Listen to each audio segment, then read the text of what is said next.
Hi there, everybody. Hopefully you can hear me, hopefully you can see me. We're just doing a couple of sound checks at this end and I'll get going in about a minute's time.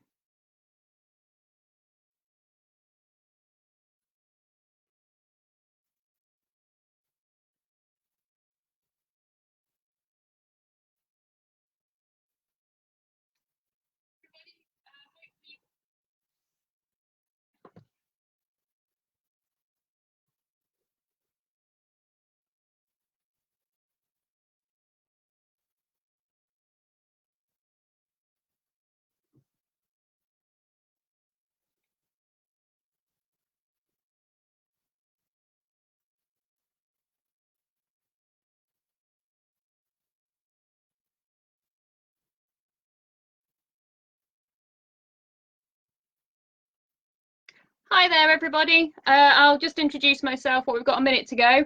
If you are watching, thank you very much. I know it's an absolutely beautiful day outside, so hopefully you're all watching on your phones in your gardens and not really paying much attention because it's just too beautiful outside to spend it listening to me. So it's much appreciated. My name's Lucy McRobert and I have worked in wildlife conservation since I was about 21 years old. I'm now 29.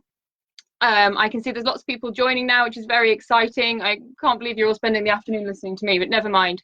I've teamed up with CJS to run this session because I know a lot of you are probably looking at life ahead. Coronavirus has changed the landscape of a lot of what we're doing, a lot of the way that people are working. There's a lot of uncertainty out there for young people, and out of everybody, young people have had to make the biggest sacrifices when it comes to coronavirus. So we wanted to run this to give you all a bit of hope, to give you all a few top tips on how to work in conservation. I'm going to be sharing with you various things. I've got a top 10 tips to start with, and then there's other things like applications, looking at interviews, looking at the processes. I've been on both sides of working in conservation. So I've done the interviews and the job application side of it. I still do them, have to say. I actually love writing job applications. I think they're really fun. But I'll get to all of that in a bit. And I've also been on the other side of it when I worked for the Wildlife Trust because I was part of the recruitment team for our communications team. So I have read hundreds of job applications, literally, and I really think it's important as a young person. I say that with my child running around out there. You may hear her screaming. I'm very sorry about that. As a young person, I really want to share my experiences with you. I will talk more about my own career halfway through the talk, weirdly, so I won't go on too much. I'll get cracking. I'm going to turn all the lights off so you won't be able to really see me. You'll be focusing on the screen. I know that you can screen share on Facebook, but I think that takes away the personal element of it, so hopefully you can read it. I will go back to questions probably at the end, so I believe you can comment. I've seen a few people have liked. I can see people are watching. So yeah, feel free to type questions and I will try and go through them all at the end. Right.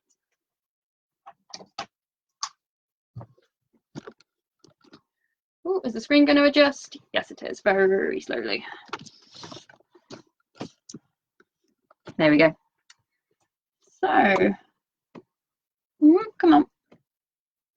So careers in conservation, we're going to start with a top few tips. So what, where, when, and how, and why, and what actually do you want to do with your careers. We're then going to have a look a bit of my journey so I can share some personal experiences, and then we're going to do a bit of a Mythbusters at the end. I've also snuck a section in at the end where I'm going to tell you some of the pros and cons of actually working in conservation, some of the things I don't really like about the sector and the organisation that I think you as young people should be aware of and look out for. So, what exactly is a career in conservation? There's a really big misconception that to work in conservation, you have to be a scientist. I'm actually a historian by training. I went to the University of Nottingham and got a degree in history, and actually a history and ancient history, but we just don't mention the last bit. All of these are jobs that I know that people do, and I thought of them in about 5 minutes off the top of my head. There are lots more. You can do anything right up from kind of your CEO, senior management level. You have got your land management, you've got your scientific research, you've got your ecologist positions, but you've also got things like policy, advocacy, campaigning, influencing government strategy. You've got the retail side of it where you can work in visitor centres or you can work in the gift shops or charity shops. You've got events, which is a really exciting area. Education, absolutely massive if you love working with kids, very rewarding. Public engagement, communications and marketing is lots of fun, long hours, but lots of fun. And then there's also things like editorial and publications, which is what I largely do now. And you've even got things like HR, finance, IT, website management, data handling. They are all careers in conservation as well. So the first big tip I would have for you is, what do you actually want to do with your career? What are you actually good at? Very excitingly, I also know all of these people as well. And you may not think of them initially as being conservationists, so landowners, journalists, authors, bloggers, farmers, artists. These people are all people who would call themselves conservationists as well. I do actually know a chocolatier who is an outstanding wildlife conservationist. She's been out to Malta looking after birds on passage there. She's absolutely incredible, but really annoyingly, she's also a model. And I feel that those two ought to be mutually exclusive careers. I don't believe you can be a model and a chocolatier, but she is, and she's actually really nice as well. It's really irritating. On top of that, she loves birds, she loves nature, and she is a conservationist. So my top tip, what do you actually want to do? And behind that, what are you actually good at?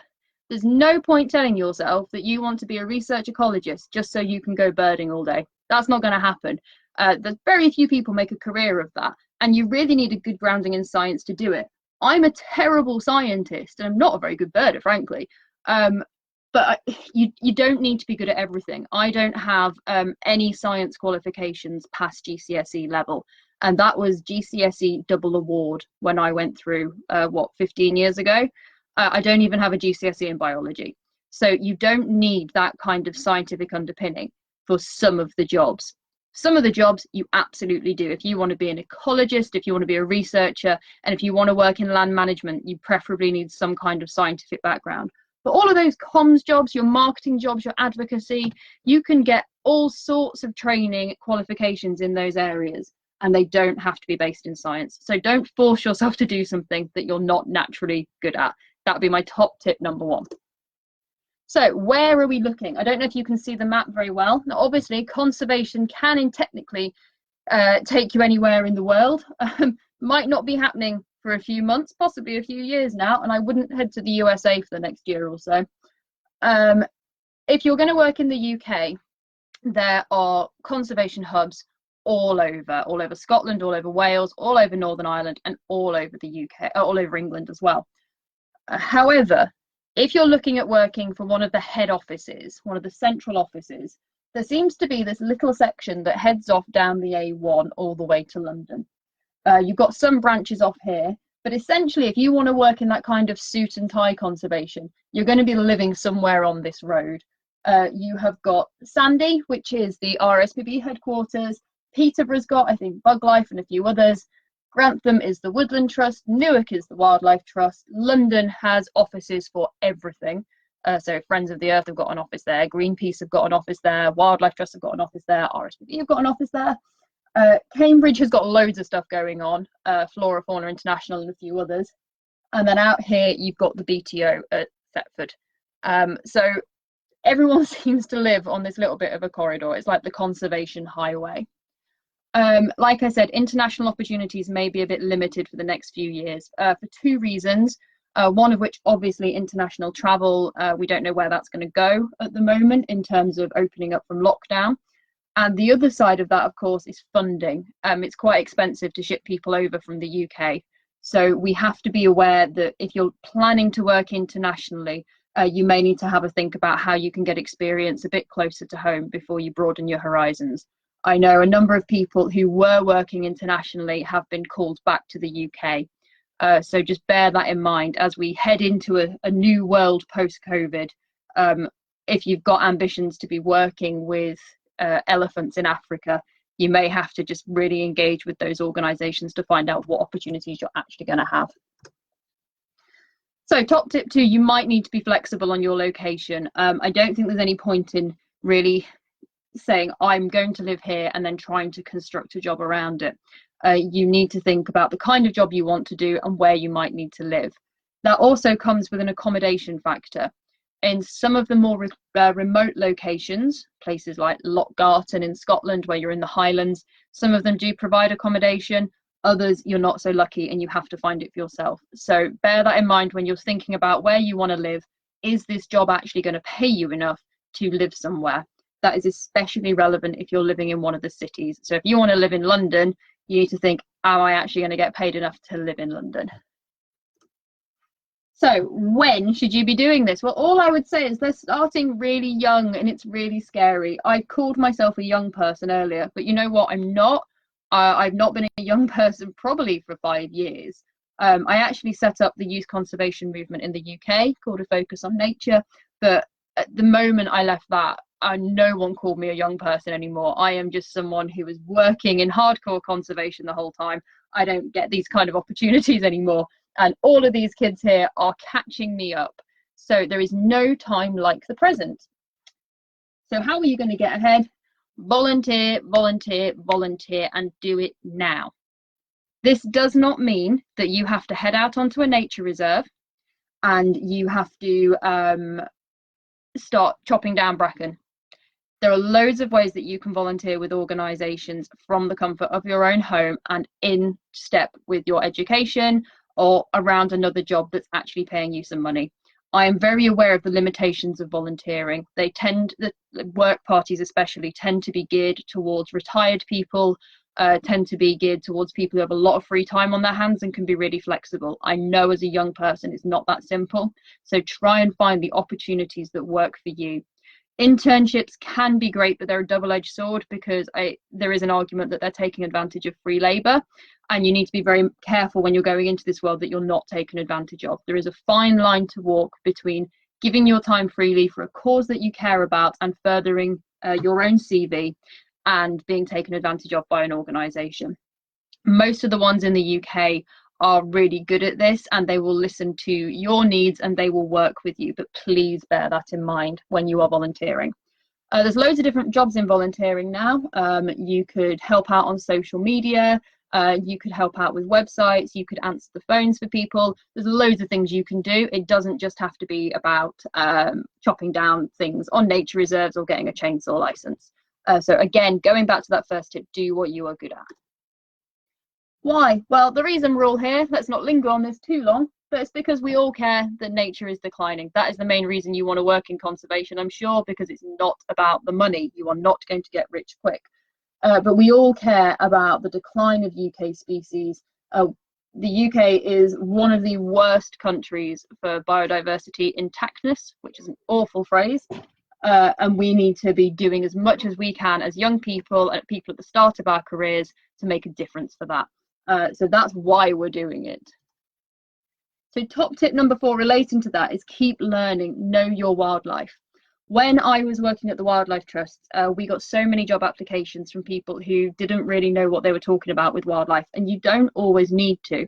But what always stood out to me was someone who had a story to share about an experience that they'd had with wildlife, that they could demonstrate that they understood what wildlife was. That's especially relevant if I'm letting you loose on something like social media. I need to know that you're not going to put a picture of an osprey up on my Facebook channel and say that it's a buzzard. So I would say knowing as much as you can about wildlife is going to really help you get ahead and stand out from some of the competition as well. Because there's an awful lot of people who want to work in this industry and they can't tell a hedgehog from a badger. So knowing your wildlife will get you a little bit ahead, and it might just impress someone who's interviewing you. So how are we going to do this? Our next top tips. First of all, your skill set, keep it relevant. It is really tempting when you're young to fire off in all directions and get so many different kinds of skills and jobs. And you know what? They're not all going to be relevant to what you want to do. If you can streamline it and make every experience that you've got count, make it relevant to the job you want to do, you will actually get further with your CV and you will use your time more productively. An example of that is I work in communications and editing magazines. There is absolutely no point in me wasting money going and getting my chainsaw license. It's not going to get me anywhere. I need communications experience. I need experience on social media. I need editorial experience. I need to do courses and training that help me improve my copywriting. I don't need my tickets. If you want to work in land management, I would say go and get what are called your tickets as soon as possible, as soon as you can, and as young as you can, and get them as quickly as possible. But you don't need to worry about how well you use social media if that's what you want to do. So really find out what is involved in the job that you want and improve your skills in that area. Don't feel you have to do everything. Number 6 is don't be a job snob. In my life, I have cleaned toilets, I have pulled pints, I have served people dinner at 3 different pubs and restaurants. I have done lots for free, I have blogged for free, I've written for free, and then I've written for not much money as well. I still do write for not much money, but we'll talk about that later. There's loads of opportunities that come up, and I see people saying, oh no, that's not for me. And I don't know if it's the pay packet that puts them off. I don't know if they look at it and they think, oh, well, no, I'm too good for that. When you're first starting out, no job is beneath you, provided you can get a really good experience out of it. And I always despair when I see people saying, oh, I don't want to apply for that. It's not really me. Well, what do you mean it's not for you? Do you need the money? Do you want to contribute? Do you want to help? If the answer to all of those things is yes, and you can do the job and you think you'd be at least half decent at it, you might as well go for it. No job is beneath anyone. I'm a big believer in that, and I always remind myself that from the age of 14, I cleaned toilets and it wasn't pretty. So do not be a job snob. That will also incidentally show up on your CV. If you don't do any kind of job and then you're scrabbling around at the age of 23 to find things to put on your CV, it will stand out a mile away. So I would say go and work wherever. And those kind of bar jobs, those after work jobs, those anti-social hours, they're a great way to pay the rent when you're volunteering. So find yourself a mentor and listen.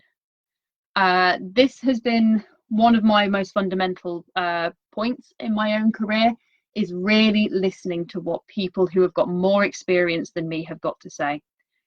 Sometimes they give you advice that you don't really like. Sometimes they tell you things you don't want to hear. Sometimes they make your life so much more complicated than you were wanting it to be. But if you take on board their feedback, the good and the bad, you will find that you get ahead.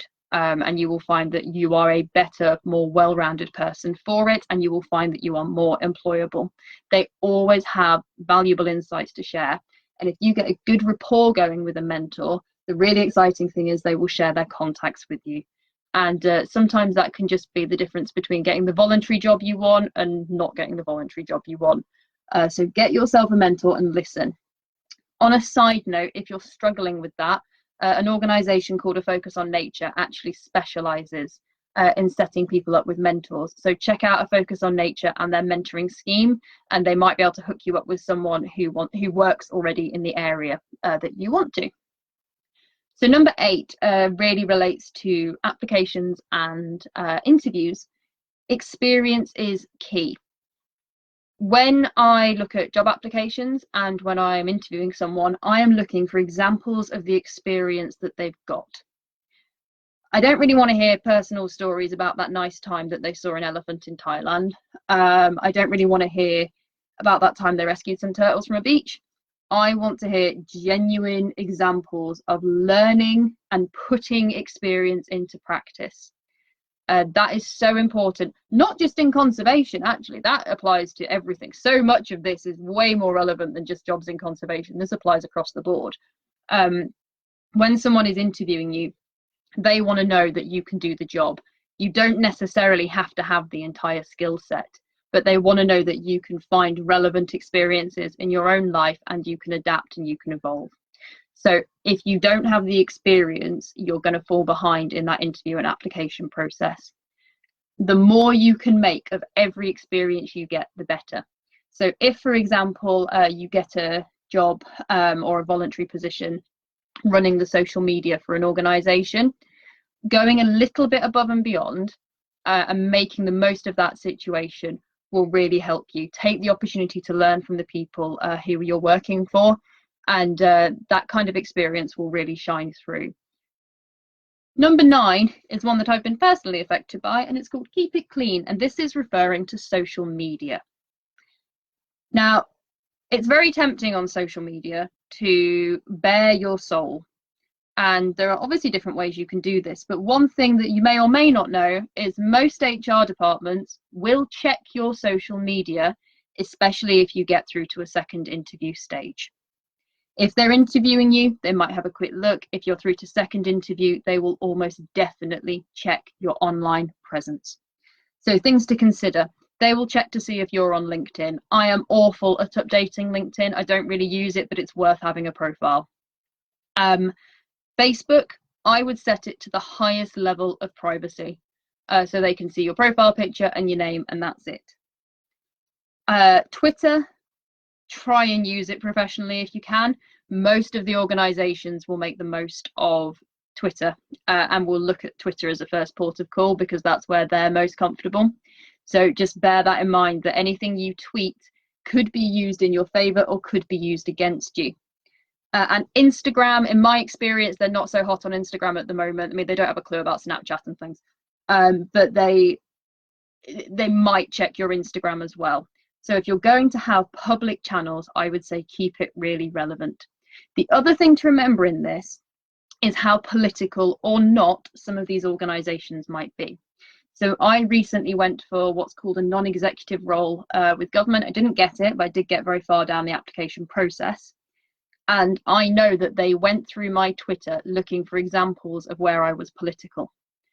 I know someone else that also got an interview, and he had tweets read out to him in the interview that were used against him and as a reason not to employ him.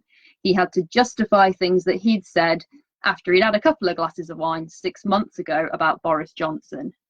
Now, I don't tweet anything political, mostly for that reason, partly because I can't be bothered to get into arguments with people online, and I don't really feel like forcing my political views on someone else. But if you can, staying out of those kind of conflicts and arguments is a really, really good way to avoid those things being used against you in future. Obviously, if it's in tune with the organization, that's fine. Like if the organization really cares about badger vaccination and they're really anti-badger, and you want to support them, that's fine. But I would say stay away from anything personal. Don't target MPs, don't target individuals. And the other thing to bear in mind is that no organization is going to be really liking it if you have got pictures of yourself semi-naked, drunk, covered in face paint, etc. And I know that is what happens at university because I went. So I would say keep your profile picture relatively professional if you can. No alcohol in the picture. Make sure you're fully clothed, and make it as relevant as possible. You can set all of your channels to private and there's nothing they can do. That's fine. And that's what I do with Facebook. But with Twitter and Instagram, which I use professionally, I try and keep them on brand. I cannot impress you the importance of doing this. I nearly didn't get a job once because of a profile picture. And it wasn't even that bad. It was not bad at all, in fact. But they decided they were going to use it against me. Now, it was okay. I talked my way out of it because, as I said, the picture wasn't that bad. But I went home and I changed my profile picture. So you don't want to be tripped up when you've worked so hard to get yourself so far. You don't want to be tripped up by that. It's such an easy thing to do. So I would say keep it clean. Finally, my top tip is making yourself stand out. And that's pretty much what the entire rest of the talk is about. This is so important. You need to make your application stand out from maybe 70 applications.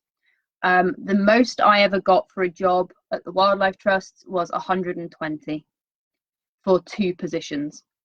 And we had upwards of 70, 75 for some of our other positions as well. So your application needs to sing and dance and profile the very best of you and why it is so important that they hire you. And luckily, that's what the entire rest of the talk is going to be about. One thing I am going to do, I've just realised that I haven't plugged my laptop in to the battery, so I'm just going to go and grab my charger. Give me 1 second.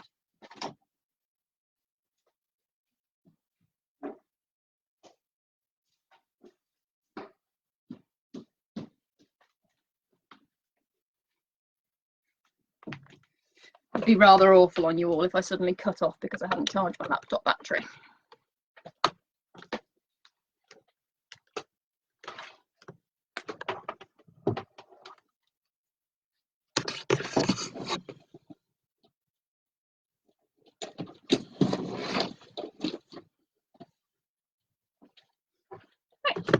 Very unprofessional, but never mind. So, a little bit about my journey then. I know this is incredibly hard to read, but I really liked it as a slide, so bear with me, I will talk you through it. I think this is a really good exercise to do for yourself. What we have here is what I would call a journey map and a skills map as well.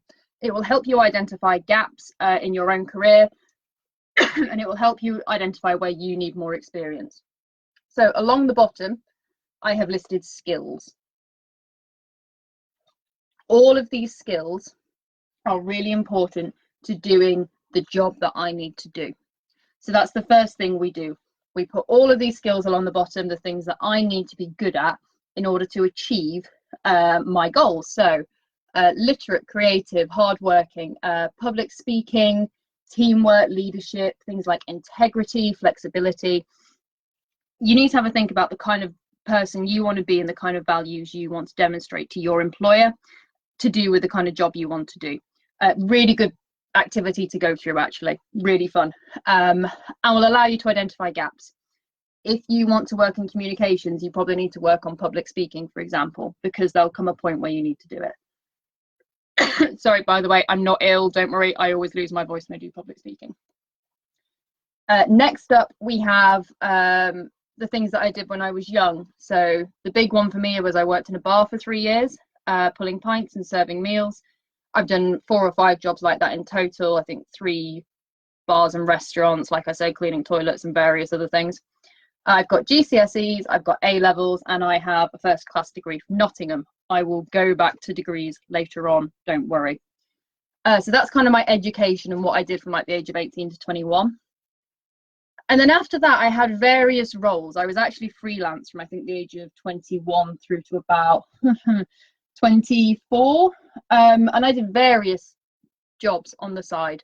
At some point I was doing all 5 of these at once, which was a bit scary, but these are what you call kind of contract jobs, positions that dip in and out. They're not what you call long-term jobs. They're voluntary, or they go up and down. So things like being a columnist happens once every 2 months. It's not a full-time job.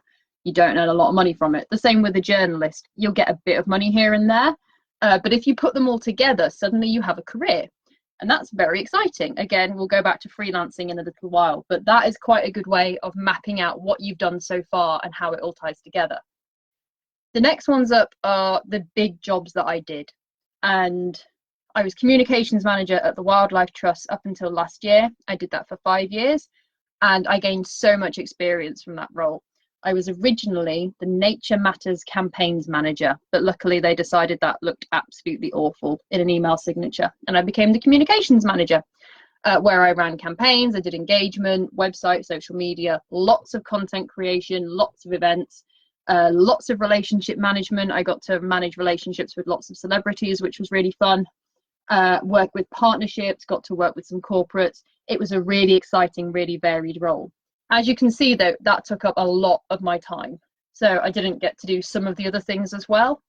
I was still a columnist and I was still a journalist, but that took up the big part of my life.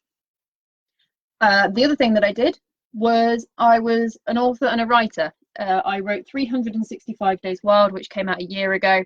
And I actually wrote that in about 7 months because they gave me the most horrendous deadline to write 85,000 words. Luckily, I was pregnant, so I didn't want to go anywhere. So I just sat writing in the garden the whole time when I wasn't at work. I left my job with the Wildlife Trust last year, coming towards the end of my maternity leave. And I went freelance, just partly to spend more time with my little girl and for various other reasons. I think it's a very common narrative with women who work in organisations that they do go freelance when they've had children. Again, that is a different conversation we'll have another time. But it's been absolutely fantastic for me. It's massively readdressed my work-life balance, and it's given me the opportunity to work on some really exciting projects. Now, this is desperately inappropriate, But I always say with freelance work, the great thing is a bit like Pretty Woman. I know the younger ones in here will be saying, who's Richard Gere? What's Pretty Woman? If you haven't seen it, it's an amazing film and I feel very old. But in it, she says, I say who, I say when, and I say how much. And that's what I love about it being freelance. That is my mantra and I carry that through. I say who, I say when, I say how much. And I absolutely love the range of clients I now get to work with. I basically do storytelling, copywriting, and communications. And it's really, really exciting for me to be able to do that freelance. I absolutely love it. Playing into that, I'm a naturalist and a birder as well. So I absolutely love going outside and spending time in nature. And I do that as much as possible with my family and my little girl. I would say this is a really fun exercise to go through. If you're thinking about the next step in your own career and what you'd like to do, maybe try drawing something like this out. It will help you identify gaps and it might help you identify where you want to go next. But bear in mind that when these big things come along, some of the other little things have to go. And you have to decide what's the best thing for you and when should you be taking opportunities that work for you. So applications and interviews. This bit always terrifies people. I'm so sorry in advance. So first of all, we're going to look at CVs and personal statements. This is actually a personal statement that I was sent a few years ago. It has been massively edited so that you won't be able to recognize the person. I am sorry if you're watching this. I hope I've edited it enough that you wouldn't even recognize it as your own.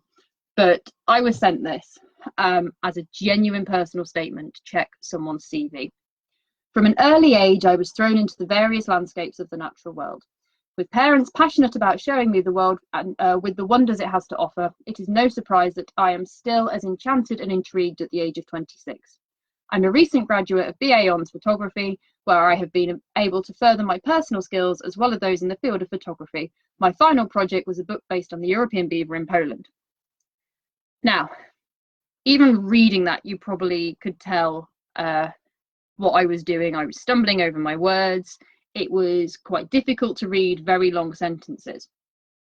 For context, the personal statement is the first thing that you see on your CV below your name and your address and your phone number. So this is the first impression an employer gets of you. This could possibly say, do I bother to read the rest of your CV or not? It is the screenshot, it is the screen grab to the rest of your career. And they need to know in those 3 lines, is it worth the time spent reading the rest of your CV? So, I mean, I put some questions up. What do you think of it? What do you like? What do you not like? And what would you do differently? Now, apologies in advance. I'm going to draw out some bits of it and just raise some issues I had with this. So first of all, from an early age, I have read hundreds of CVs and personal statements, and I want to cry every time I see the statement from an early age, or as a child, or when I was young. Any variation of that, what you did at the age of 4 is totally irrelevant to the context of this job. Completely irrelevant. It doesn't matter. So do not waste words. You have got 3 lines maybe to make the best impression of your life. You do not need to waste words with from an early age. No one cares what you were doing when you were 5 years old. It's irrelevant. I was thrown into the various landscapes of the natural world. Well, that sounds very painful to me. I'm very glad my parents didn't throw me anywhere. With parents passionate about showing me the world with the wonders it has to offer. So now we're getting slightly more cynical here. But what this is actually saying to me, reading between lines, is that you've had opportunities throughout your entire life to pursue this. That probably says you're quite middle class. It probably says that you've had this shoved down your throat a little bit and you're now making the most of it as an adult because that's the kind of holidays your parents took you on. I instantly start to struggle with this because I just don't feel that what your parents did when you were growing up is that relevant to this job. You could have grown up in a tower block in the middle of London without any access to nature, and you could still be just as suitable for this job as you are, as this person is. In fact, you're probably more suitable for the job than this person is. So I would say leave the parent card out of it. You don't want to refer to holidays. You don't want to refer to parenting. You don't want to refer to childhood. It's totally irrelevant in the context of can you do the job. It is no surprise. I find that a really arrogant statement. That's a kind of, I'm talking to someone who knows and understands these things. Wink, wink, nudge, nudge. That irritated me. Enchanted and intrigued basically mean the same thing. Again, you've only got a limited amount of words to play with. Why are you repeating yourself? And then you've said the age of 26. Don't put your age on your CV. Again, it's not relevant. They can't discriminate by it. They can't hire you or fire you depending on your age. So don't waste words telling them how old you are. If you really want to include your age, you can put your date of birth on your CV. And loads of people think, oh my goodness, they'll be so impressed because I've achieved all of this by the time I'm 21. You might have a very impressive CV for a 21-year-old, but that does not mean your CV is more impressive than a 28-year-old. So I would say leave the age out of it and don't get hung up on it. You might be the best person ever at the age of 16, but the chances are your age isn't really relevant to the job. Recent graduate, yeah, that's fine. Where I've been able to further my personal skills. Have you? How? Taking photographs of beavers. That just confused me. In the field of photography, why have you taken 4 words to say photography, as well as those in photography would have done? My final project was a book based on the European beaver in Poland. Again, depending on the kind of job you're going for, is that relevant to the job that you're going to be doing? Or is this just something, the only thing you could think of to put in your personal statement? As you can see, I am horrible with this. I am so brutal. But I think it's better that I'm brutal with you when you can't see me and the lights are off than someone is brutal with you when you're actually in a job application situation. Now, this is my personal statement. It's not perfect. I change it every time I write an application. And as a freelancer, I have to send in loads of CVs because I have to tout for work. I have to show people my credentials. So I'm updating my CV more than ever now. And that's really exciting. I actually love it. I find it really fun and it gives me a self-esteem boost as well. So yeah, if you're struggling with any of the COVID stuff, write your CV. It'll make you feel good. This is what I say. And it's essentially a list of skills that says a little bit about the kind of person I am, for example, champion of young voices, women and diversity in nature. But it's basically just a list of everything that I've done with some nice adjectives in there. What I would do is I would adapt this for every job that I was looking at. So if I was doing a job to do with education, I would probably lose the fundraiser bit. And I would probably lose a couple of this bits here because they're not really relevant. But if I was looking at a job in fundraising, then I'd maybe lose the education bit because that's not relevant. It's all about relevance to the job that you want to do. And you have to keep adapting this and tweaking it and making it better. Don't refer to yourself. There is absolutely no reason to say I, me, my name, anything like that. It's a statement of fact. You can exaggerate a bit if you want to, that's fine, no one's going to shout at you, but never exaggerate so much on your CV that you can't live up to it, because you will get caught out. I know people that have. I've not, but I know people that have, and it's awful. So when you're writing one of these, you really want to focus on the best bits about you. And again, it's coming back to those experiences. You can say things about the kind of person that you are, but notice I'm not referring to what I did as a child. I don't want my employer to know what I did as a 5-year-old. I don't want my employer to know if my parents took me on holiday to nice pretty places and we went to the Lake District. It's irrelevant. What I want them to know is that I can fundraise, that I can run events, that they can trust me on social media, that I can write without making terrible mistakes. That's what they need to know. And you can get all of that across in 3 lines. You will need to tweak it and you will need to keep refining it, but it's a really good exercise to go through. The way I did this initially was actually as a bubble exercise, where I just wrote down all the different things that I did and then I put them in the right order to create my personal statement. The most important thing is you have to keep it relevant and don't refer to yourself. You don't need to say I, you don't need to say Lucy, you don't need to say any of that. Just make it a statement of fact. So the application. Again, this bit always scares people, especially if you've not worked through this process before, and that's absolutely fine. That's why I'm here to help. So there's a general conception that when you fill in an application, it's going to be read by someone who really understands the job that you're going to do. And that's okay, because you're so passionate about nature and have been since a young age. Again, referencing things that you did when you were a child. I have read this line a lot. Actually, what happens? So you've sent in your application with your perfectly crafted CV and your perfectly crafted personal statement.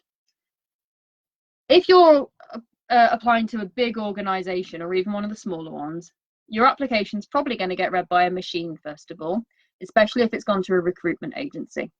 And you'll know that because you'll know of where you sent it. You either send it to an email address which is associated with the organization. If you have to fill in an external form that isn't hosted on that company's URL on their website, you can probably guarantee they're using an HR company to do this for them. So the machine will scan it for keywords and phrases, and they will do it based on what appeared in the job description. If the job description says that they need someone who is really good at painting sparrows, the application will actually ask you, can you paint sparrows? It's looking for the words paint and sparrows. So that's why on your application, you have to be really clear that you mimic the words that you see in the application process. There is no point using synonyms. If they say they need someone brave, say brave, don't say courageous. You need to make sure that your application is as relevant as possible to the advert that they put out, because that machine is going to grade you. A, B, or C, maybe 1, 2, or 3, maybe yes or no. They all do it differently. Your application will be sent to HR then in the department at the organisation, regardless of how you were graded. HR will get it. It always goes to the organisation. That HR manager is going to read the A's really carefully, and they will read the B's as well. They may read the C's, but only if applications were low. Now, bear in mind what I've said, that I once got 120 applications. A's and B's alone took me to 70 applications. 70 that I had to read. And because of the time frames, as the person who was doing the employing, I didn't get any extra time to read them. They wanted a decision, HR wanted a decision literally in 36 hours. I wasn't given any time at work to do this. So essentially, I had to sit there after work in my office, because you're not allowed to take the applications home with you. Oh, no, that's bad for GDPR. You have to sit there in the office reading the applications. If you're doing it online, and there are some secure servers that will allow you to do this, you might be sitting there in bed doing this with a glass of wine, frankly. But just think about how many applications this person's actually got to go through, and the time frame they've got to do it in. This person has got to know very quickly whether you are worthy of employment. There is no point burying that on page 3, because they probably won't get there. They are busy people with a lot to do. So finally, if you've got through all of that, and you're an A or a B, and you've been read by HR, the person who you'll actually be working with, who actually understands the job and understands your skill set, will finally get your application. They'll read the A's just as HR did, and they might read the B's as well. You can request to see the C's if needed. I once knew someone was applying for a job, and I couldn't find their application. Turned out they'd been put in the C pile, which was mortifying. Luckily, it was okay, because it didn't matter. It wasn't my decision in the end who got employed and who got interviewed.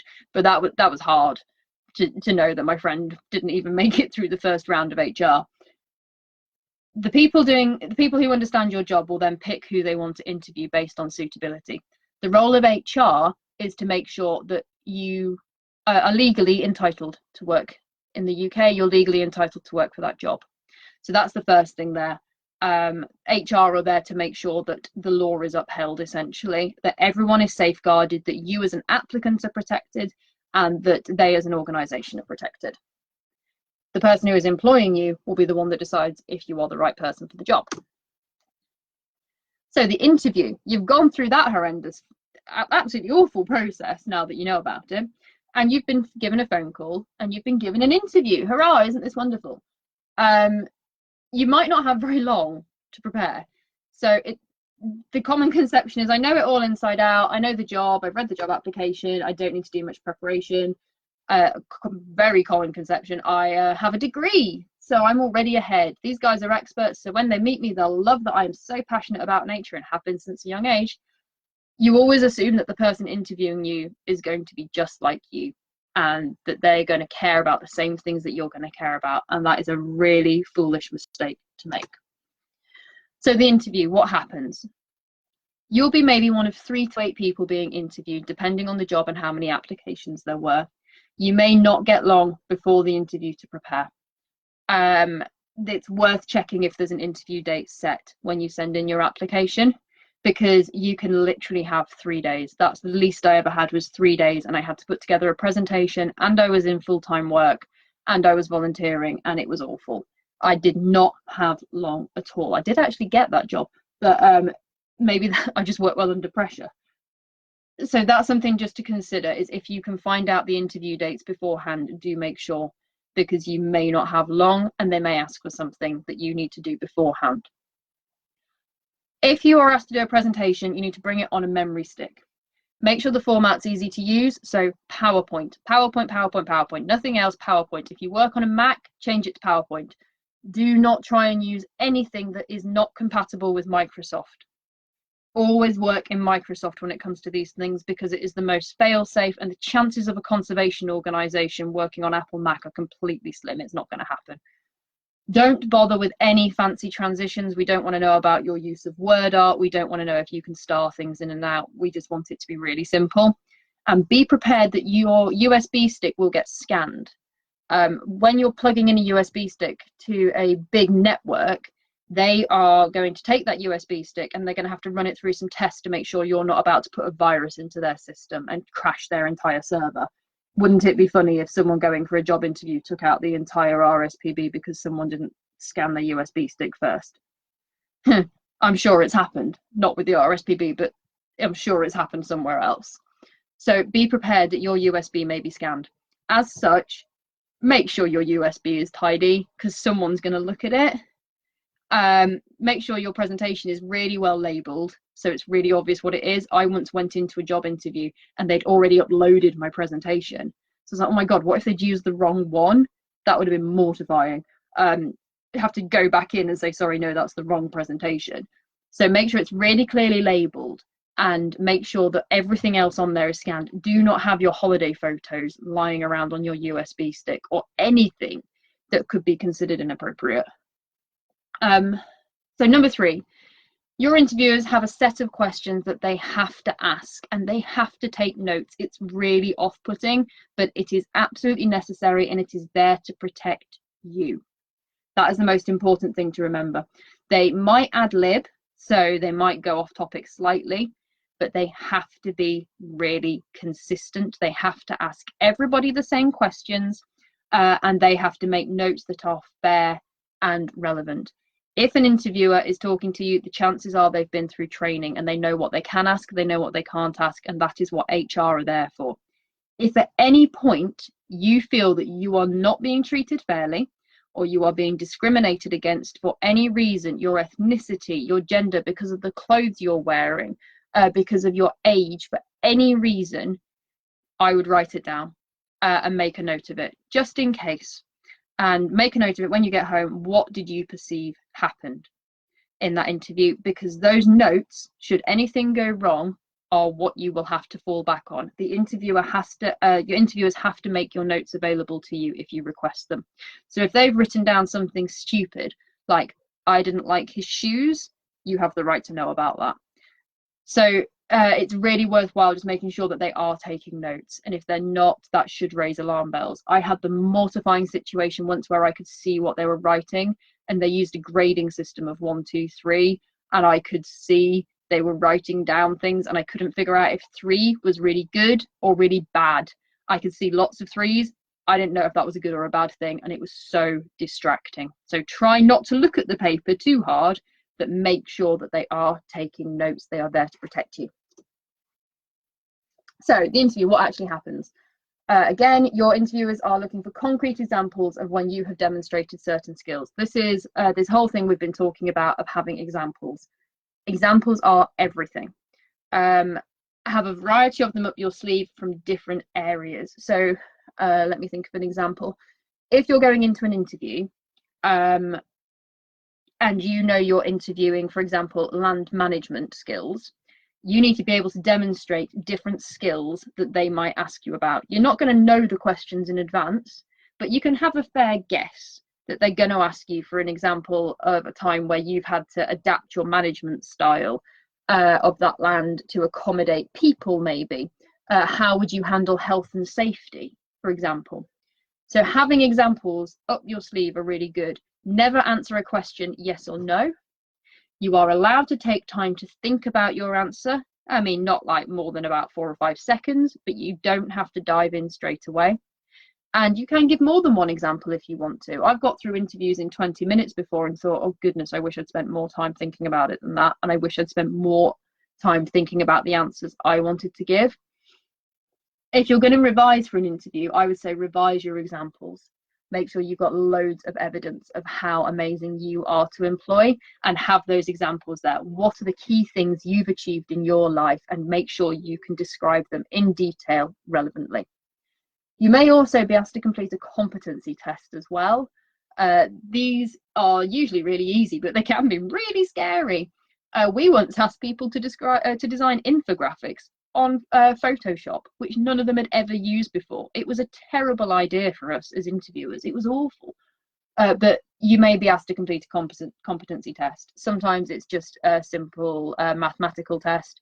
It might be English writing. It should always be relevant to the job.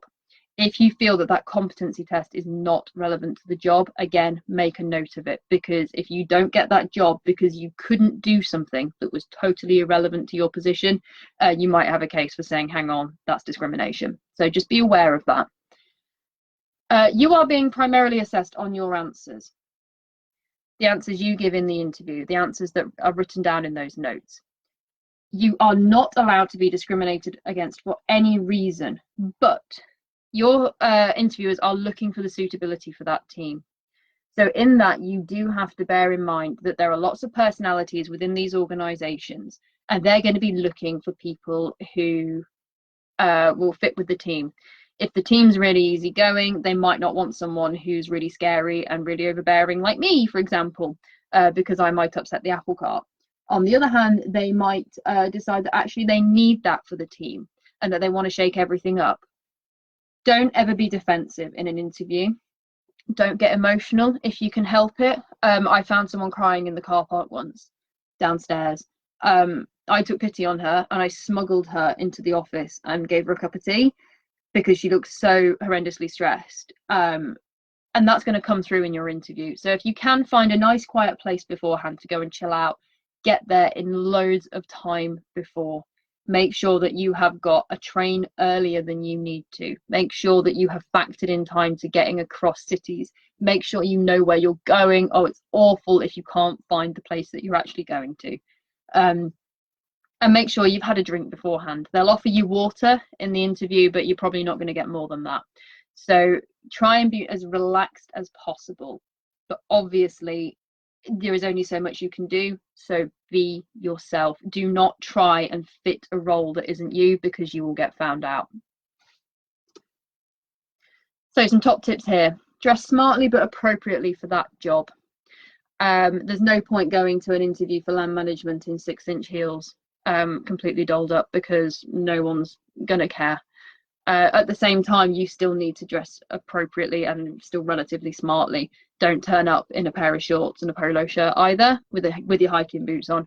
I'd say go down the middle. If in doubt, smart casual works across the board. It's a changing world, so I would hope that you wouldn't get discriminated against for the way that you dress, but at the same time, it just be as appropriate as possible for that role. Assume that your interviewers know nothing about anything. This is so important. We once had an internal candidate for a job that meant that the candidate already worked for us and they were looking for a promotion. And she did an awful interview. It was awful. And the reason it was awful was because she just assumed that we as interviewers knew everything about her job. So she was using really irrelevant examples that didn't mean anything. And I was practically kicking her under the table and thinking, why are you using that example? That's a horrendous example. So having lots of examples from your work is really, really important, and make sure you describe them in detail. Don't assume that people know what you're talking about. Zoom is also really important in this new post-COVID world. Be aware that you might not be meeting your interviewers face to face. You might be having an online interview. So if you can, just like, unlike me, make sure your battery's got plenty of charge in it. Make sure that you are prepared. Make sure you know what happens when you click the link. Make sure that you can sign in okay. You're probably not going to lose out if something goes wrong, but it's going to really stress you out. So make sure that you're okay with all the technology that's going on. Make sure your webcam works. Make sure your microphone works. Test it with a mate beforehand if you have to. Do your research on the organisation. I have fallen foul of this, where they made some sweeping statement about an area of work that I was going to have to do, and I had no idea what they were talking about. None, because I hadn't researched it properly. So doing your research is really important. Really understand the role, try and understand what you're going to have to do, and make sure you know a bit about the organisation. I once interviewed someone for the Wildlife Trust who really didn't know what the Wildlife Trust were. They thought they were interviewing for their local Wildlife Trust, and we weren't. We were the central office. So it was all a bit painful, really, because that was abundantly obvious. So just bear that in mind. Come armed with some questions, because they will say to you, do you have any questions? And it's awful when you don't. And this final one, when you're in the interview, these are very typical things that you can do, but there is a caveat. So I've said sit upright, mind your body language, and make eye contact. But I've said if you can, and there's a very good reason for that. Not everybody can do all of those things, and I am very aware of that. I'm aware that if you've got things like autism or Asperger's, you might find it really difficult to give someone a handshake or make eye contact with them throughout the interview. What I would say is on the application somewhere, whether it's in your CV, it's in your writing or whatever, make your interviewers aware of any potential problems that you might have that might inadvertently disadvantage you against someone else. They cannot make allowances for what they do not know. So I would say make them aware of anything, and you can do that in a really positive, celebratory way. This is not about saying that you are disadvantaged, you're not. But the last thing I want is for you to lose out on a job that you are so suitable for because your interviewer didn't realise that you're not that comfortable making eye contact with someone. If you just make them aware of it beforehand in the interview, in the application, in writing, hopefully they will make allowances for that, and you can concentrate on showing them how fabulous you are without getting hung up on your body language. So that's just a top tip there to bear in mind. So the system has some problems. I will be as quick as possible, and where we're reaching an hour here. In the conservation sector, it is largely based in the charity sector in the UK. And because of that, there are lots of problems. There is a huge lack of diversity amongst employers and applicants. Most people are white, almost exclusively so at the trustee level and at the senior management level. And this is a real problem, I think, for conservation. I think it's something that we're really not grasping how important this is, that we really tackle the diversity issue, actually. It's painful at times. And employers are really, really bad at writing applications and posting applications in places where they will get more than the usual suspects applying. So that is just something to be aware of. I've spoken to lots of people about this recently, and I'm hoping to do something separate on a different channel at some point about this. But bear that in mind, that lack of diversity comes from the top down. In reality, it's the people who are doing the employing that need to change. It's the way that the applications are written that have to change. It's the places that those applications are posted have to change. An example of this is the next one, degrees and overqualifications. So if you're white middle class, you have a higher chance that you've been to university and you've made use of a degree. If you come from a disadvantaged background, you may not have had that opportunity to have that. And actually, in many cases, degrees are not relevant to the job that they are put to. A classic example is something like a science degree is not relevant in the slightest to a position in communications in the conservation world. In fact, you don't really need a degree to do the job that I do. You need an element of common sense. You need to be able to write beautifully. You need to be able to see nuances, and you need to be able to meet deadlines. But I don't really use my history degree that much in reality. Most organisations use degrees as a way to thin out applications, frankly.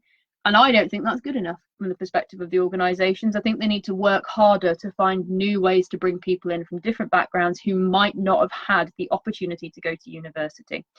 I think we ask for huge amounts of overqualifications for the amount that the jobs are paid. And that's common in the charity sector, to be honest.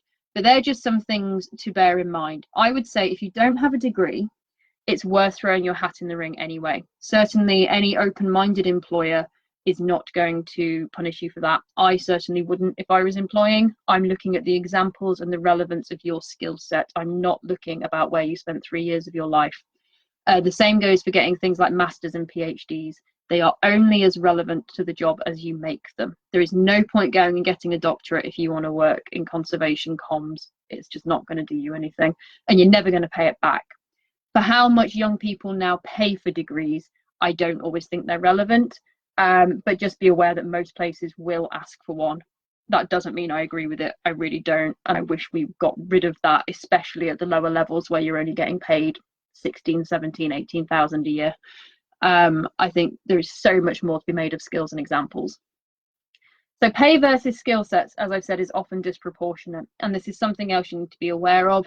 A lot of jobs ask for a lot of things, which simply is not then stacked up with how much you're going to get paid. That is a real problem that the conservation sector faces. I think it's a problem that the charity sector faces. It makes it highly competitive, and we just need to bear that in mind.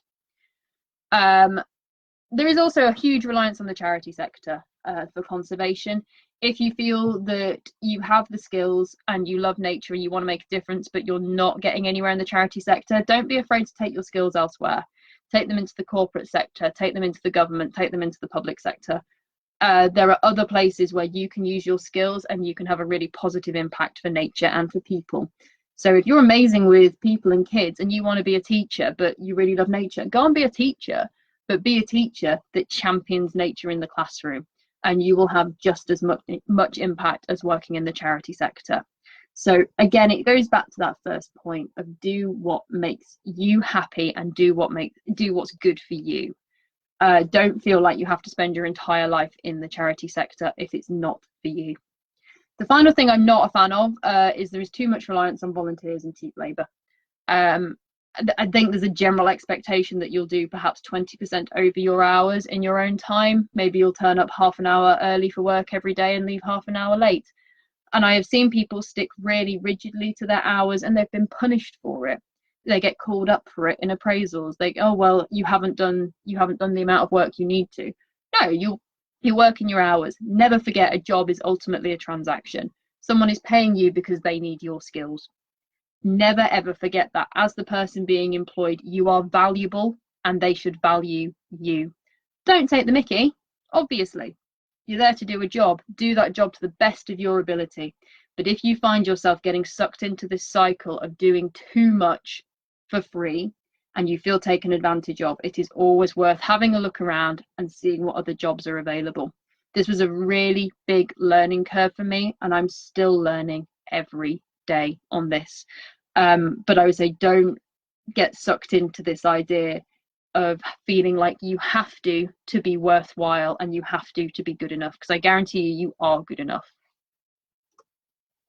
Finally, if you're thinking of going freelance, I will do this very quickly. I went freelance last year, like I said. There are some things to consider. I know a lot of young people want to go freelance straight away out of university or straight away out of A-level. There are some things to consider. Income, highly variable. It is not a guaranteed thing. So you need to think, where is my next big job coming from and how am I going to make money? Because you need it to live. I know we all hate the economy, but we do also need to buy food. Contacts are everything in the freelance world. Do you have the contacts you need in the organizations at the right level to get your foot in the door?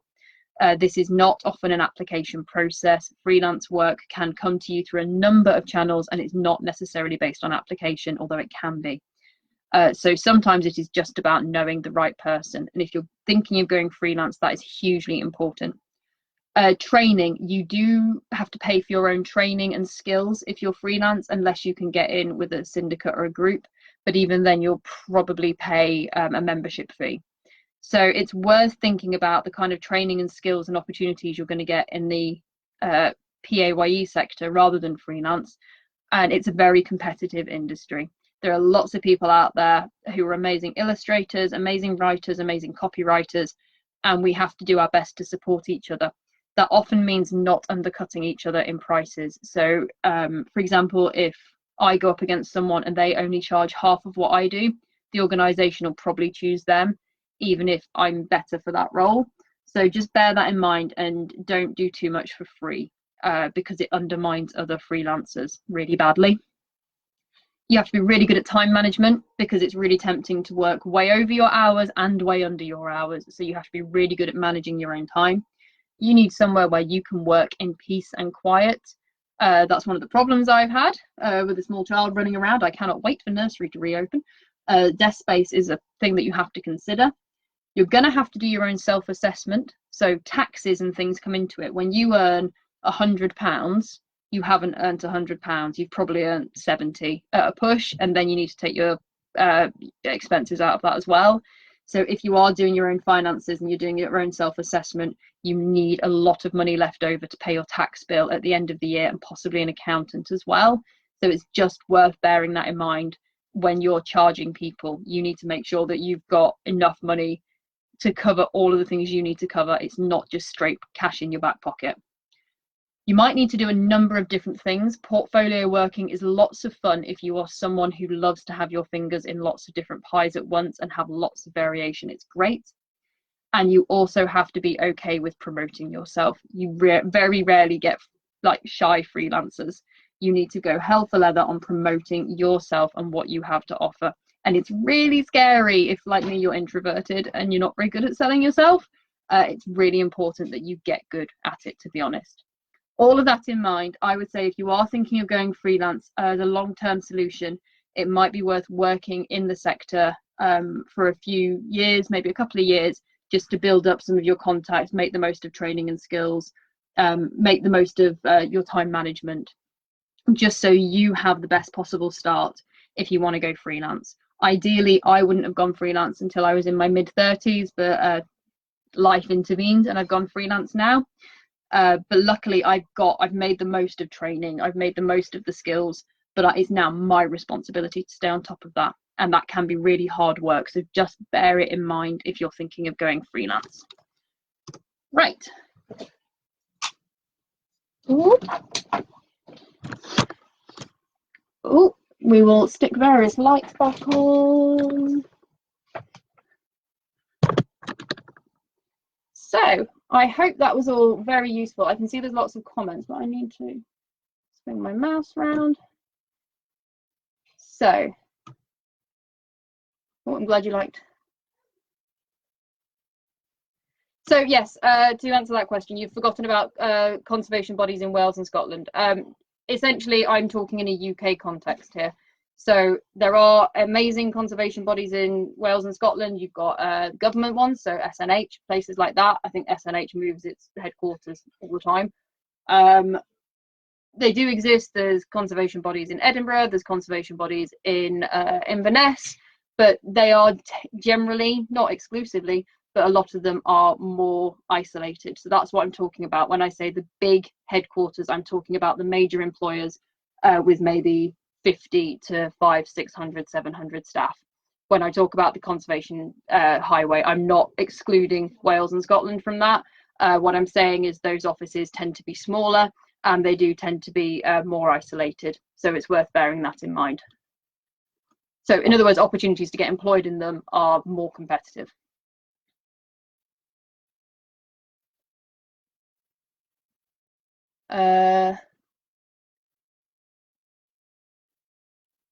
How do you avoid being an endless volunteer?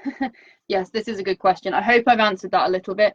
I think a lot of this is to do with you as a person. And like I've said, if you don't feel like you're getting anywhere, it's worth taking your skill set elsewhere. It's worth taking your skill set to the corporate sector or to the public sector if needed. I think people can get trapped in this volunteering cycle. If you have done a lot of volunteering and you're not getting applications through the door, you're not getting interviews, I would say there's possibly an issue with your application and the way you're writing it. That sounds really, really harsh. I don't mean it to sound harsh, but it's true. You don't need masses and masses and masses of experience. You don't need to volunteer for 10 years before you'll get a foot in the door. So if you are doing that and you're trapped in that cycle, you need to maybe have a look at your CV and think if there's a better way you can structure it. Think if there's a better way that you can make your skill set really obvious. Think if there's a better way that you can tell your story, because you probably have the experience. You just need to find out the best way to make the most of it for you. Can you say, yes, you can save the video, but that's already been answered.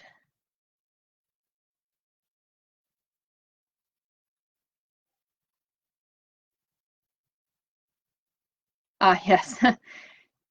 Someone here. I'm qualified of dual heritage experience and I never got work with the Wildlife Trust. Well, let me know which Wildlife Trust you applied for. It's a major problem. The lack of diversity within the sector is embarrassing.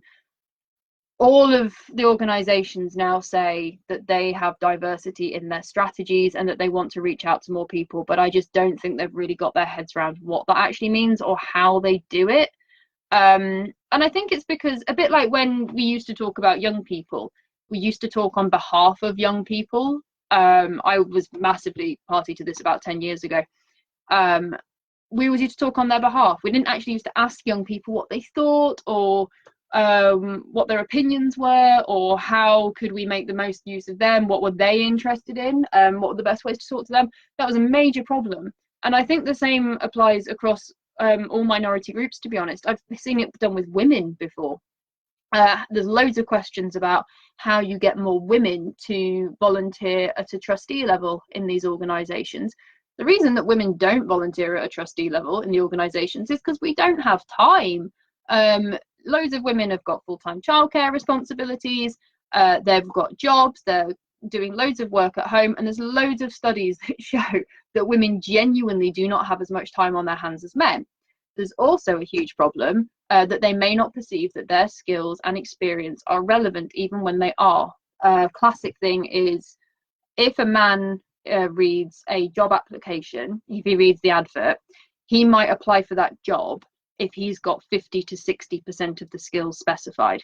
A woman, in comparison, and this is hugely taking averages, I'm very aware this is generalizations, but on average, if a woman reads a job application, she will need 90% of the skills before she will put that application in. And that's one of the reasons why you don't get women applying for jobs at higher levels. It's because we don't feel that we're qualified, when actually we are.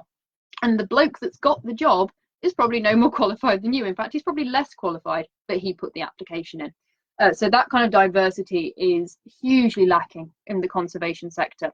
And I really hope that it can get a grip on this quite soon. It's an area I'm very interested in. It's an area I'm very passionate about. I don't know enough to really talk further on it, but it's a conversation I'd be very happy to have with people, because personally, I really want to learn more about the barriers that people have to getting into these roles. So if we're just starting out for the first time without the relevant experience, we want to start applying for jobs, how can we approach this? It seems to me that we don't have a lot of chance. So basically, it's a highly competitive industry. Like I said, you're going to get 70 to 100 applications, maybe for a job that's paying £22,000 to £23,000 a year. So the chances of you just walking into a job in conservation without relevant experience is incredibly slim. I would say you need to start building your CV immediately. To me, that is a hugely important thing you need to do. You can do that through all the tips I've given you. You need to find out the best routes for volunteering for you. You need to find ways to make the most of the opportunities that are available to you. And within 6 to 8 months, you can build your CV far enough. What I would say, one tip I would give actually, is if you're at university and the government is giving you money to be at university, at that point you should be volunteering. Do not waste your time sitting and watching Netflix, because you will never get that opportunity again where someone is going to pay you to sit around doing nothing. So I would say use the opportunity whilst you're in education, even before university, when you're doing A-levels. Get out and make the most of volunteering opportunities at that point. If that ship has sailed and you're beyond that, then maybe you need to look at volunteering in the evenings or volunteering around another job. But I mean, frankly, this sounds awful. If you are starting out for the first time and you don't have any relevant experience, it's highly unlikely that you're going to get employed, because there are lots of people who do have that experience and they're very competitive roles. You do have a chance of getting a job. Of course you have a chance of getting a job. Throw in as many applications as you want, but you have to find the experience in what you've done. You might have the experience, you just don't feel like you have. Go back through, do that mapping exercise where you look at the jobs that you have done, where you look at the experience that you have done, and maybe work on that. That's one good way of starting out, to find out what the gaps are that you need. And you can do that by looking at applications, saying, what do people actually need? Oh,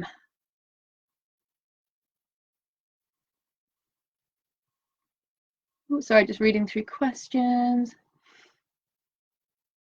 Oh, good. I agreed with universities and things. That's good.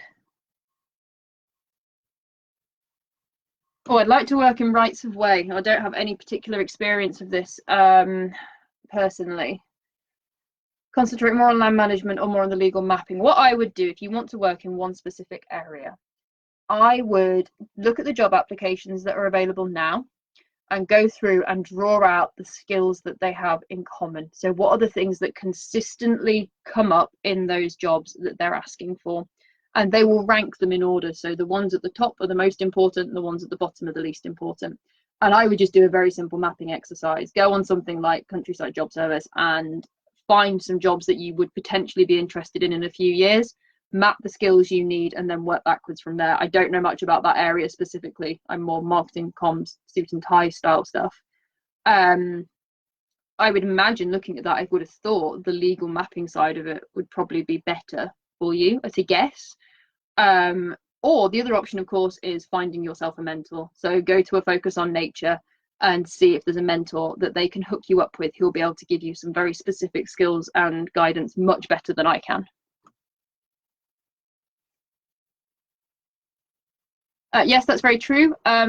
This is something that a lot of people don't make the most of, and it's all to do with university careers services. Some unis have amazing career services, some of them are awful, but it's always worth going and chatting to your career service in your university to see if they can help you out with writing your CV, writing your personal statement, and they will give you ongoing guidance even after you've graduated. It's not like you're out the door and that's it, they never talk to you again. You can keep that relationship going with them for a few years, so do make the most of that. Do lots of organisations employ from within?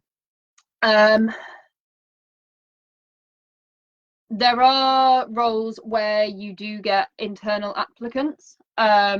Personally, I don't think that roles should be set up to employ from within. I've fallen victim to that myself, where a colleague was promoted ahead of me because of circumstances, essentially, and it was a setup from the start, frankly, because of a job that was promised, and it was really bad. It was really badly handled. It was completely clumsy, but it was really badly handled. So organizations shouldn't really be promising jobs from within. That said, it's very hard to promote people nowadays, really hard to promote people, so it's just worth bearing that in mind. I'm just going to turn. Let me make this slightly darker. You can see me a little better. That's okay. So some organizations do employ from within. They are still having to advertise the jobs, really. There's very few opportunities for promotion, so jobs do have to be advertised. You tend to be able to tell if a job is going to an internal applicant and it's a setup, because they will only run that job for 7 days out in the public. They'll only give you a very short window of time to apply. If that's the case, it might already be earmarked for someone internally. That does not mean you should not put in for it. Do put in for it. Make their lives difficult, because you have the right to those jobs as well. I really can't stand it with nepotism, where some people get promoted above others because they know someone. That really bugs me. Networking is vital when you're in the freelance world. You need to know people. When you are in PAYE, opportunities are available to everybody, and they should all be freely available and advertised, and you should stand the same chance as the next person. If you feel that's not happening, you have the right to ask questions. You have the right to put your hand up and say, hang on a minute, I don't feel that was fair. If you know that you put in an amazing application for a job that you could do and you didn't get an interview, maybe get someone to have a check over it, maybe find someone in a similar industry and say, sorry, do you think you could give me some help? Or phone the HR department and try and find out what's happened. They'll be really cagey with you, but it's always worth asking for feedback to find out why. So they shouldn't do it.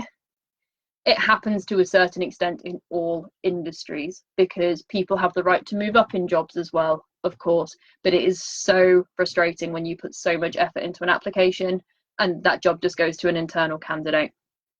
It shouldn't happen too much, especially at a certain level. So I would say don't let it put you off, but there are certain flags you can look out for, like that 7-day turnaround. If they're only advertising it for 7 days, that's for a reason. So question those kind of things. Ooh, where's my little mouse gone? Here we go. Views on internships. Internships can be the best and worst things in the world. I know people who have made the most of internships from more deprived backgrounds, and they have gone on to have incredibly successful careers. Make sure you know what you're signing up for with an internship. If they're asking you to work for free, are they paying your accommodation? What benefits are you getting? What training are you getting? What is your life going to look like at the end of it? Can you afford to feed yourself? Will you have the opportunity to work alongside it with flexible working hours? If you can afford to take an internship and you can get the flexible working hours and that organization is willing to support your development, internships can be amazing. I'm not going to rag on them entirely because I think they can play a huge role in personal development and you might get opportunities you wouldn't elsewhere. Most internships come with huge training budgets. So if you get an internship, for example, with the Wildlife Trust in the Southwest, you will get so many training opportunities. You'll get to work with lots of different organizations, meet lots of different people, and it's probably worth it. They're very competitive. Don't be taken for a fool though. If they're making you work really long hours, they're not supporting you, you're not getting skills and training opportunities, then it's also probably not worth it. I wouldn't really give any time to these jobs where they say it's an internship and they give you a really responsible job to do. People often do this with social media without realizing what a big job social media is. Classic example is what the civil service tweeted the other day. They let someone on Twitter who should not have been let on Twitter, however funny it was. And it was really funny. But the guy that, oh, girl, I assumed it was a guy, that was bad, who did a tweet saying, calling Boris Johnson and Dominic Cummings arrogant and offensive. It was a very funny tweet, but that person has so been fired now. So organizations will often pawn social media off on interns without really thinking it through. It's a major channel. So if they're asking you to do things like that, I would question that because it's a big responsibility. So make sure you get, I would say make sure you get paid for that, or at least get a lot of training, a lot of skills and a lot of support because you need it and you deserve it. Always look at the big picture of any opportunity. That's the thing to remember with internships. Always look at the big picture. You might be really well advantaged coming out of it in a really strong position, or you might walk out of it at the end and think, I just wasted a year of my life. So make sure they're not taking advantage of you and make sure you make the most of the opportunities they give you. Any notable differences or thoughts on approaches discussed for career switchers? Those of us who aren't young people anymore. I think it's probably largely the same thing, actually. When I've hired people before, we've had career switchers before. It's just about making the work that you've already done relevant. You don't need to have some kind of magical degree in conservation. You don't need to have 20 years worth of experience with volunteering for a conservation organisation. You need to have concrete examples that show you can do the job. That is especially relevant for things like suit and tie conservation.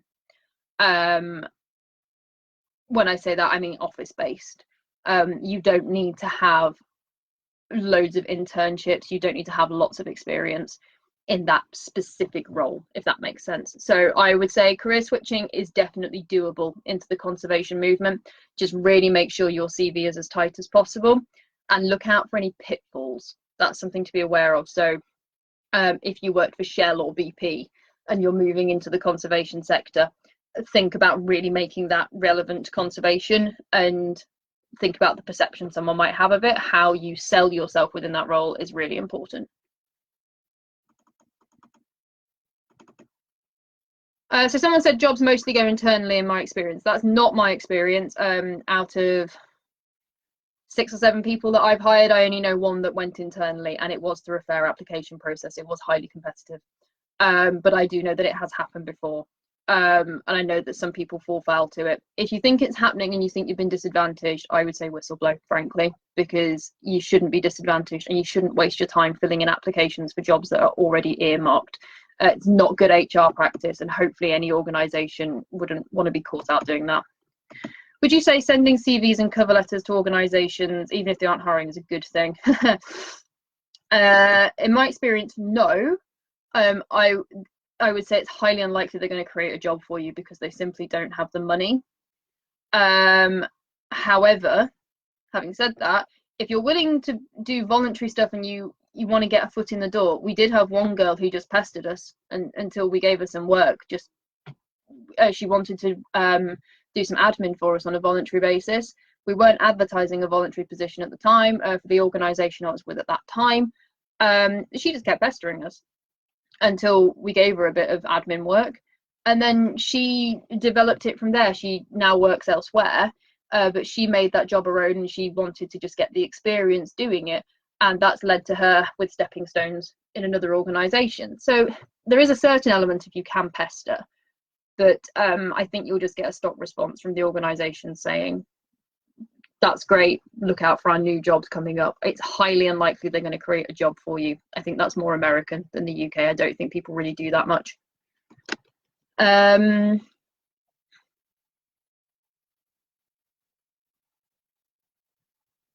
yeah, the bushcraft company, they're really cool.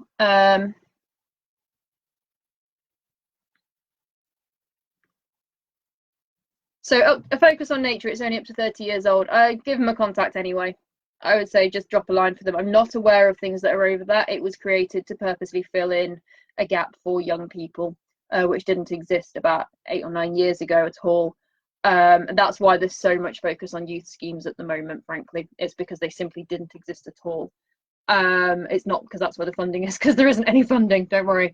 I would say contact them anyway. AFON are really flexible with that sort of thing.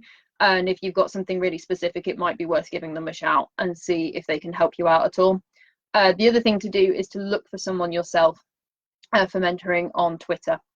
My experience of people on Twitter is that they're really cool and they will get back to you. So if there's someone who you think that's the career I want, it is worth giving them a follow and dropping them a message on Twitter and seeing if they'll respond, because I think everyone is out to try and help each other as much as possible. So I would say if you get stuck with AFON or you can't find a good mentoring scheme in that respect, don't be afraid to privately contact people as well. I know so many people that have contacted Chris Packham and he always answers, so give it a go. Always struggle getting feedback from applications and emails are just ignored. That's really bad practice. They should at least respond to you. Other ways of getting feedback, you're not going to get feedback from anywhere else. You can go via the HR company if they're using an external company and ask them for feedback. They'll be really on it professionally. They might not be able to get you what you want, but they will at least chase it up for you, so that's worth doing. It depends how far your application got, really. I think if you got to interview stage and then you didn't get the job, you're more likely to get feedback, because it's really difficult to give feedback on 120 applications. That's from the perspective of the person doing the hiring. They genuinely might not have time.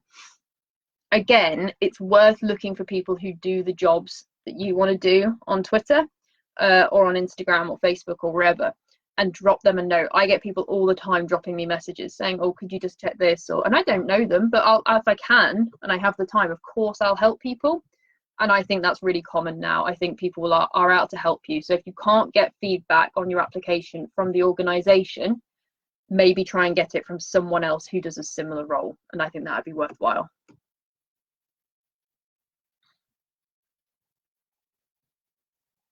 Will there be a recording? Yes, provided I don't mess that up, there will be a recording. Why is the conservation sector vastly underfunded and reliant on volunteers?